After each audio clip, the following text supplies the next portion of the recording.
அப்படின்னு சொல்லிட்டு. ஒன்றும் இல்லை சார், ராஜ்மங்கலம் ஊராட்சி சின்ன ராஜ்மங்கலத்தில் இருக்கேன் சார். இந்த பயிர் ஆக்சிடென்ட் நினச்சி அங்கே தான் இருக்கேன். இதெல்லாம் வெளியே பட்டு செஞ்சேன்னு சொல்லிட்டு ஊரே கூடியிருக்கு. நாளைக்கு காலையில் வந்து அதை முடிச்சு கொடுத்துருங்க. நாளைக்கு ரிஜிஸ்டர் வந்துட்டோம், ரிஜிஸ்டர் ஆஃபீஸ்னு சொல்லி பண்ணிடுறேன்.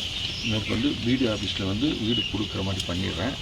அவங்க வீட்டு வேலையை ஆரம்பிச்சிருக்கேன் சார். ஊக்குவிற்பவனை ஊக்குவித்தால் ஊக்குவிற்பவனும் தேக்கு விற்பான் அப்படின்னு சொல்லி தமிழ்ல ஒரு பழமொழி இருக்கு. எதுக்காக இதை சொல்றேன்னா, ஒரு நல்ல விஷயம் நடக்கும்போது அதை பாராட்டணும் அப்படின்னு சொன்னா உண்மையில அந்த நல்ல விஷயம் ரெட்டிப்பா மாறுறதுக்கு நிறைய வாய்ப்புகள் இருக்கு. ஒரு அந்த பாராட்டுகளுக்காகவாச்சும் அதை செய்யறதுக்கு அவங்களுக்கு மனசு வரும்.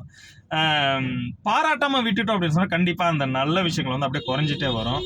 எதுக்கு இந்த விஷயத்த சொல்றேன்னா, திருப்பத்தூர் மாவட்டத்தில் வந்து 2 வீடுகள் வந்து எரிஞ்சு போயிருக்கு. அவங்களோட உடைமைகள், அவங்களோட திங்ஸ் எல்லாமே எரிஞ்சு போயிருக்கு. புக்ஸ், குழந்தைங்களோட புக்ஸ் முதற்கொண்டு எரிஞ்சு போயிருக்கு.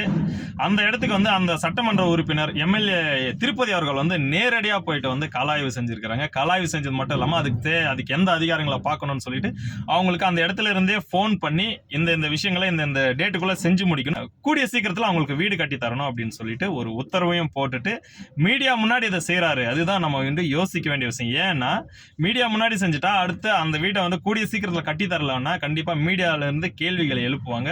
இதை ஒரு பெரிய குறையாவும் பரப்புவாங்க. அதனால வந்து உண்மையிலேயே வந்து ரொம்ப பெரிய விஷயம் அண்ணன் அவர்கள் செஞ்சது வந்து, தாவேக அரசு வந்து எதை செஞ்சாலும், தாவேக எம்எல்ஏக்கள் எதை செஞ்சாலும் வசைப்பாடுறதுக்கும் குறை சொல்றதுக்கும் தான் இங்க நிறைய வாடகை வாய்கள் காத்திருக்க தவிர நல்லது பாராட்டுறதுக்கு எந்த வாயும் கிடையாது. நம்மள மாதிரி நடுநிலையா இருக்கிறவங்களும் இதை பாராட்டாம இதை பரப்பாம விட்டுட்டோம்னு சொன்னா இது நிறைய மக்கள் இடையில போய் சேராது.